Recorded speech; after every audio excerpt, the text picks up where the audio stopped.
செய்து பூஜிக்கும் பக்தி அதிலும் உன்னை காணலாம். பசி என்று தன் முன் வந்து கையேந்தி கேட்கும் போது தன் உணவை தந்தால் கூட உன்னை காணலாம். உன்னை காண பல கோடி இங்கு வாரி இறைக்கிறார்கள். எளிதாக உன்னை சேர இங்கு யாரு நினைக்கிறார்கள். அலங்காரம் அதில் நீ இல்லை, அகங்காரம் மனதில் இல்லை.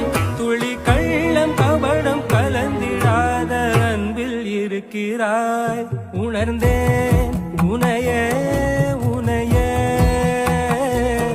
மறந்தேன்.